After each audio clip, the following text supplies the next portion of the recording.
Hey lovelies, welcome back to my channel. I hope you're having a lovely, marvelous, and spectacular day because the only things that matter here are you, me, the arts, and the fact that none of the other shit matters anyway, so we might as well have fun.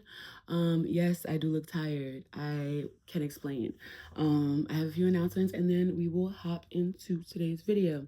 So first announcement, I am performing at an official Philly Black Pride event and I'm opening for Zuki Baby and Ariel J. What the fuck? Like, I love when my superstar lifestyle just like unfolds in the way that I knew it always would. So yeah, that's really exciting. Also, I am in the midst of going back to 2-3 jobs, Maury. So yeah, that's why I'm fucking tired because yeah, know I was going through it, I was struggling, and now work is picking up and sleep is kicking down. Yay. So this video specifically, I wanted to talk about like the inspiration. Everybody's like, oh, 2016 is back because Fetty's free. Praise God, Fetty's free. I'm so excited. That album is tea.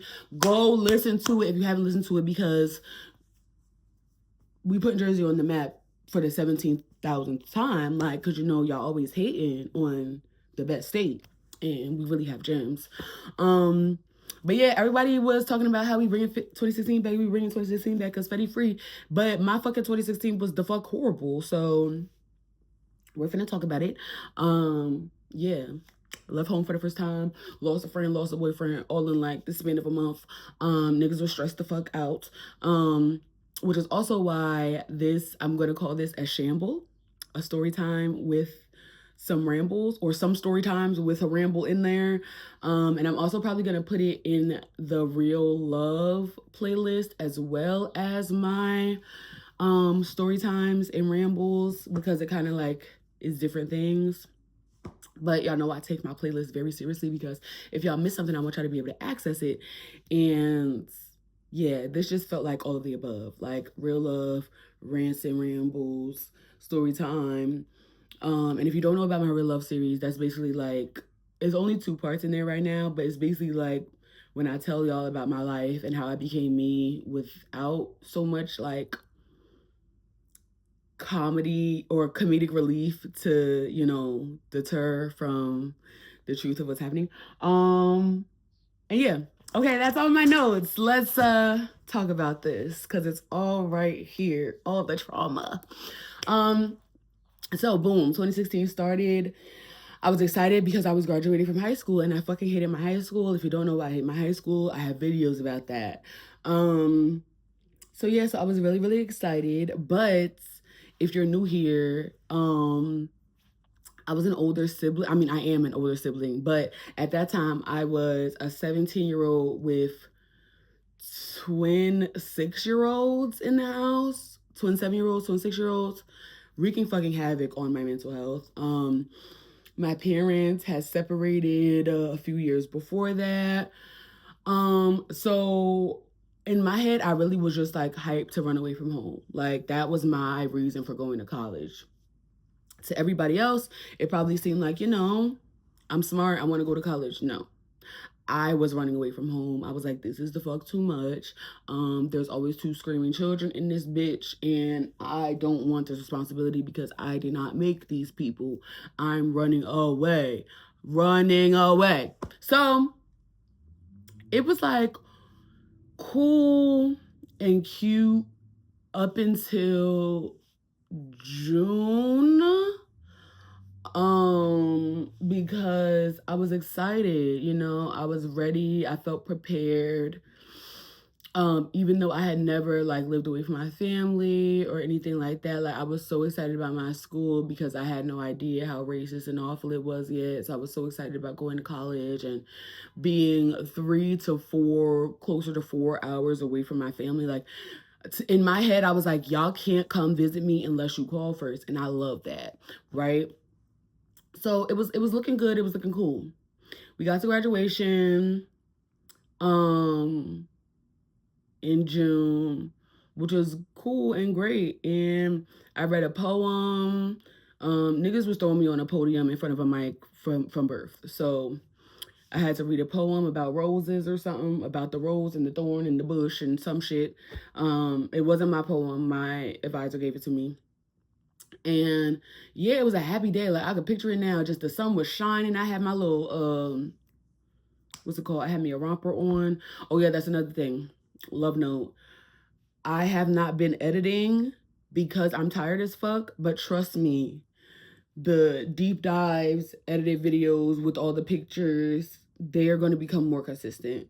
I think in my last one where I really threw some pictures up there was telling y'all about my natural hair journey in my last updated cheat beat video. But just know, the content is elevating this year. I'm just really fucking tired right now, but I have some stuff coming. My story about traveling to India with all the pictures and all the videos. I'm gonna do a whole tips about tramp stamps, like the origin of tramp stamps, why we like them, why people hate them, with pictures, evidence, fucking links, and blah blah. So just know, this should be like one of my last lazy girl videos, but sometimes I just be having to give y'all the content from my mouth. In the editing process, I don't be having the fucking energy. So anyway, back to the story. So yeah, it was really, really cool the day that I graduated. And then that summer just took a fucking left turn. And I feel like this is why I be feeling so passionate about saying fuck 2016, because everybody be so hyped specifically about the summer and like the music we were getting. And don't get me wrong, we was getting bops, like we was getting hits. My brain doesn't associate them with good times, cause bitch. So, I'm minding my business. Whew, I've never told this story. Like, whew, I was hoping that I was going to get emotional, but stay with me, guys. So, it's July now, and I got my first job ever. I was a server for a summer program. So basically a lunch lady. I did breakfast and I did lunch for the little kids, making sure that they had their food, making sure that they were nourished and fed throughout their summer whatever, back home in Jersey, obviously. And it was really, really cool. I loved my supervisors. Both of them were older Black women, and they just made me so happy. And so this particular day, because sometimes I would take my lunch at home if my mom was like close enough to take me home, and I think my phone was off. It was something going on to where like people couldn't reach me right away. And I think that's why my mom had came and got me, to just take me home for lunch and then bring me back. So I didn't just have to sit there bored at my lunchtime. And basically, a long story short, my best friend was trying to get in contact with me. And when I got home, I guess I was on Wi-Fi, so like her messages started coming in. And she told me that a boy that we went to school with had passed away. Now, obviously, if you know me, you know the story, but at the time, I was really confused because we had multiple boys at our school with the same name. And so at first, I thought that she was talking about someone that we had went to elementary school with, but like weren't really close with at all. Like now that we had been in high school, like it's like we knew each other from elementary school, but we weren't close. Like we weren't friends. Not that it wouldn't still be sad, but just like, I was just like, processing, but like, okay, like what happened? And then I don't even remember how, but I realized that it wasn't that person. It was actually the other person with the same name that we were actually close to. Like me, my best friend, everybody, honestly, in my high school was close to this person. And so I just remember like when I realized what was happening, I was walking down the stairs, and so I kind of started to like fall towards the end of the stairs, and I just had a meltdown. I was just like screaming and crying and on the floor. My mom had to call my supervisors and tell them that I couldn't come back. And then my mom had to call my best friend's mom because my best friend was like by herself or like only in the house with her sister and was obviously also losing it. So then we went to my best friend's house, got her. I just remember sitting in the car, sad and miserable, like neither one of us could say anything. And then that kind of started like this really interesting thing in the summer where like a bunch of people from my high school that like probably wouldn't be with each other outside of school any other time, we just started like hanging out in these big groups because we were grieving and we were 17 and 18 and we didn't know like what the fuck. So we would just be like gathering and doing stupid activities. Like one time, I remember we went to ShopRite in like 2 different cars and just like got out of the cars and blasted music and just like turned ShopRite into like our grieving grounds. One time we went to Chuck E. Cheese for no reason. We were all way too big to be doing anything in Chuck E. Cheese. We were just grieving and trying to figure it out. So that was the first thing. My friend passed away. It was also a very tragic way that he passed. Tragic, unexpected, and stressful. So yeah, so that was July. And then a month later, in August, my first love broke up with me. A week before I went to school through text while I was at work. Fuck that nigga to this day. To this day, it's up for him. No, I'm playing. I'm trying to be grown. I'm trying to grow. You feel me? So, you know, prayers up for him or whatever. But yeah, a month, almost to the day that our mutual friend passed away, he came at me through text with some shit about like, you know, I'm going to be in school and then we're going to be far and it already been hard. And to me, it was a bunch of hooey, okay? Because, excuse me, in my opinion, his friends had gotten to him about the fact that like, I was going to go away and like I was on a full scholarship and we're just at 2 different places in our life. Like, because the way he was talking to me didn't sound like his words. Like, it sounded like somebody had got to him and got in his head. Cause, you know, up until that point, we're like, yeah, we're gonna do whatever we have to do. Like, we're gonna stay together.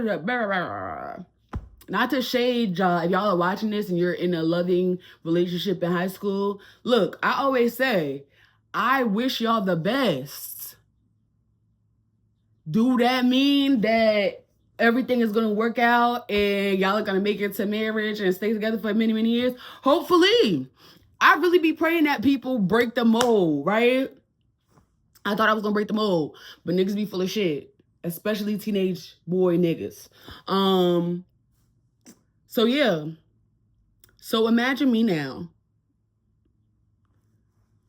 about to live on my own for the first time. Lost a friend, lost a boyfriend. I go to school in a week.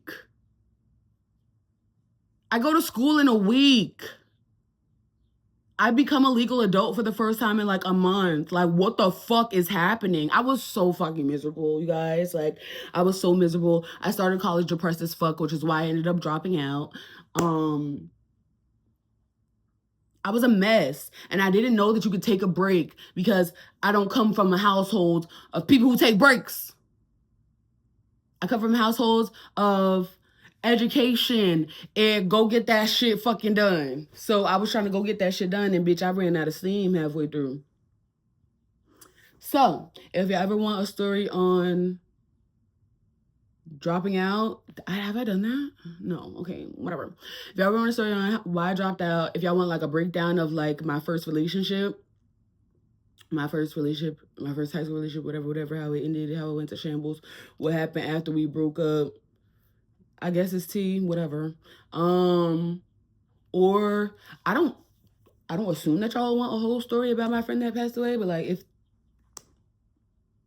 like I think it would be really weird for y'all to ask for details about that, to be completely honest. But like, I don't know, to each their own. I really just want y'all to start commenting things when y'all want them. So like whatever it is. But yeah, y'all see why this is a shamble. Story time. Rambles.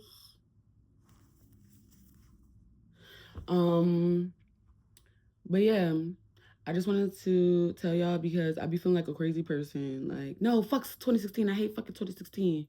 But like, niggas was really going through something. Like, I was grieving bad whole 2016, 2017, 2018. Just grief. Oh Lord. It's my fuck ass washer making hella noise. But I guess that's the ancestors telling me to wrap it up. I love y'all. I hope y'all having a lovely, marvelous, and spectacular day, because only things that matter here are you, me, the arts, and the fact that none of the other shit matters anyway, so we might as well have fun, except the fact that there is a bitch ass dictator in office. Away with him. Yeah, that shit matters. Okay. Mwah. Love you. Bye.